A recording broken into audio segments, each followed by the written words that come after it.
Is hormone replacement therapy good or bad for the heart? Stick around to find out. But first, hello everyone. My name is Ray.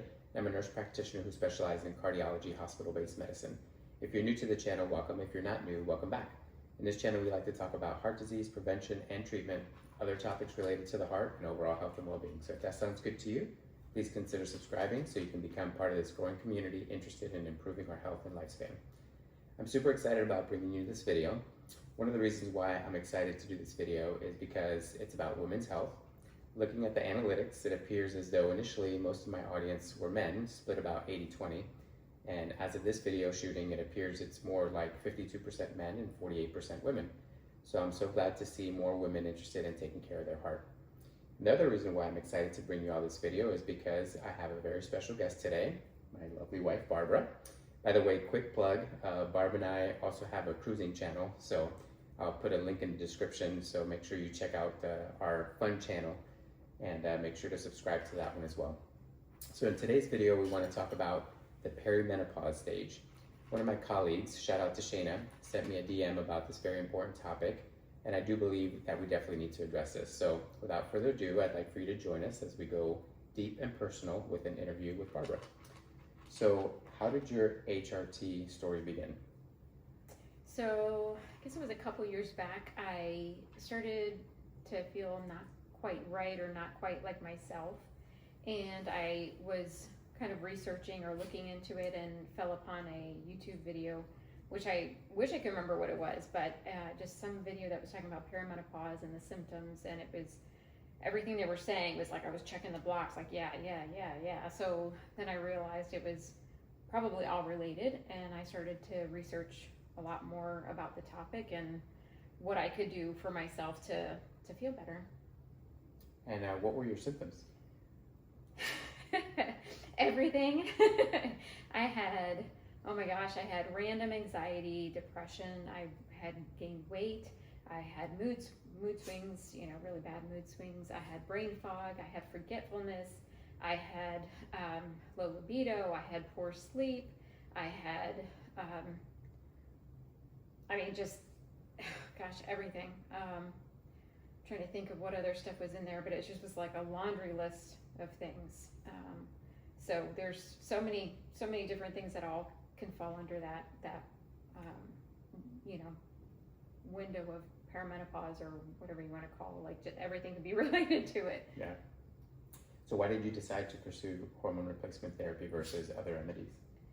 So upon the research that I saw, I know that for a long time women were afraid to take hormone replacement, from that one study that they, I guess, kind of misrepresented or misinterpreted and kind of scared people away from taking hormone replacement. But everything I saw seemed to point to the fact that it would really be beneficial for symptom management.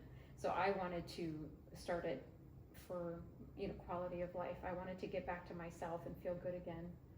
I think you're talking about the Women's Health Initiative study. We'll talk a little bit later on about that. So what are you currently taking for your HRT?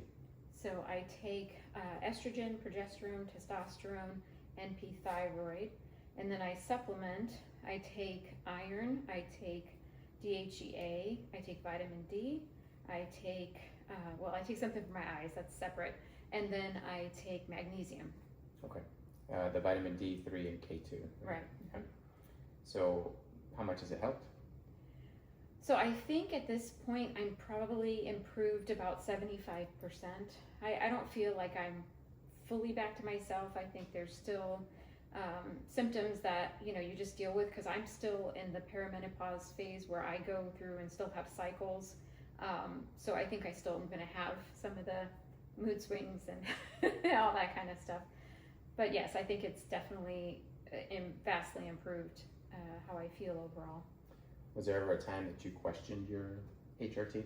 I did. There was, I started having chest pain when we were running. So I went to see a cardiologist, and he had recommended that I go to an endocrinologist to get checked out because, I was on this hormone replacement. He wanted me to just confirm with the endocrinologist that everything was fine. And I went to see one, and she, I guess I would just say that she kind of fear-mongered me and use terms that made me freak out and think I was doing something bad for myself. And I stopped some of my treatment, and I called my provider and talked with her, and she, she's a big proponent of doing what you're comfortable. So she said, hey, if you're not comfortable with this, we'll stop it, we'll see how you feel. And as soon as I stopped some of it, I started feeling horrible again. So I researched and reaffirmed myself that the treatment I was doing was best. And then I restarted things gradually again with my provider and got back to feeling so much better. And I think that the endocrinologist I saw was not up to speed or not educated at this point with the hormone replacement treatment. So most importantly, at least for me, was that you had a complete cardiac workup, which included an ECG, echocardiogram, and CCTA or coronary CAT scan. I'll come back to that later on, but for now, let's continue. What would you tell women who can't take HRT? I would still recommend seeing a menopausal specialist because, they do a very thorough labs, very thorough assessment, and there are things that can be done, or supplementation. If you're, for example, even vitamin D, if you find that your vitamin D is low, you can get supplementation for that, and that might help you feel a little bit better. So there are things that they can identify, just like my thyroid. I didn't know I had hypothyroidism, and that's something that she worked with me to figure out. So I'm on now the NP thyroid. So I think even if you don't take progesterone, testosterone, and estrogen or anything like that, I think there's definitely things that potentially could be done by supplementation to make you feel better. Yeah, that's huge actually, because vitamin D happens to be something that a lot of people are deficient in, and most people don't even know it unless they get it checked, and it's not a common thing that your primary care will check for. Right. And also, I love the thing about vaginal estrogen. Strongly recommend considering this. Yeah, I am taking that as well. I forgot to say that. Yeah, I also have heard that women as they age, they have vaginal atrophy, dryness. It can increase the risk of UTIs, which can be avoided simply by incorporating vaginal estrogen. And this is something I see in hospital-based medicine a lot. Actually, we see little ladies coming to the hospital. They get frequent or recurrent UTIs, and so they can actually be life-threatening. So just something as simple as vaginal estrogen. So yeah, most women are okay to take that, even if you don't want to do hormonal, the other systemic treatments. So yeah, I should have said that. I do have the estradiol vaginal cream as well, which also provides benefit, even though I'm taking systemic estrogen too. Yeah. Okay, any last thoughts to share?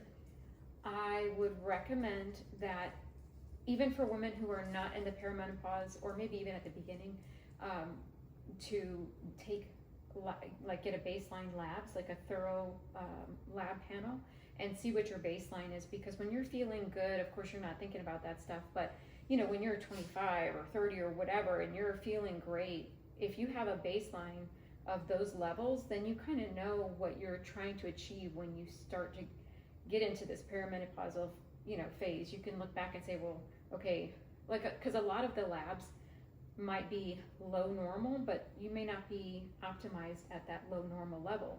So even the vitamin D example, so let's say I'm low normal, but it's in the normal, but maybe that's not optimal for me. Maybe I need to be in the middle or even high normal to feel the best. Yeah. So I think getting a baseline of when you feel really good would help. And if you're past that phase, then obviously working with the provider that can help you gradually get to the point that you feel your best. It's still worthwhile, even if you missed that opportunity when you were younger. Yeah. Well, thank you so much for your time. I hope this interview was a cathartic experience for you, and I pray it blesses thousands or even millions of women out there looking for validation and support for this tough season that nearly every woman out there will experience at some point in their lives. Ladies, if you're watching up until now, please feel free to drop a comment as a sign of solidarity, and help me thank her for sharing her time and opening up with you all. I do want to let you know that there are some contraindications, meaning you should not use it. The use of HRT. If you have any unexplained vaginal bleeding, this needs to be addressed by your OBGYN. If you have prior estrogen sensitive cancers like breast or endometrial cancer, that needs to be taken into account. any history of stroke or myocardial infarctions or heart attacks, history of blood clots, history of severe active liver disease. These are all contraindications. So something that needs to be properly assessed, by a healthcare professional. So I know Barb discussed some of her symptoms, but some of the symptoms to look out for include hot flashes, night sweats, sleep disruption, joint pain, palpitations. Actually, I know she had experienced it at some point as well. Breast pain, vaginal dryness, which leads to pain with sex, low libido. I know fellows would be happy, to take you to your appointments if they know it might help with this. Urinary incontinence, nocturia, which means urinating a lot overnight, brain fog, memory problems, mood swings, depression, anxiety. All those things could be lumped up, in those symptoms that are around the perimenopause stage. So early menopause under the age of 40 is associated with an increased risk of cardiovascular disease. So the mechanism is very similar to what causes heart disease, and that's endothelial dysfunction. It can start early in the perimenopausal state, and it just progressively worsens as you go into the postmenopausal state.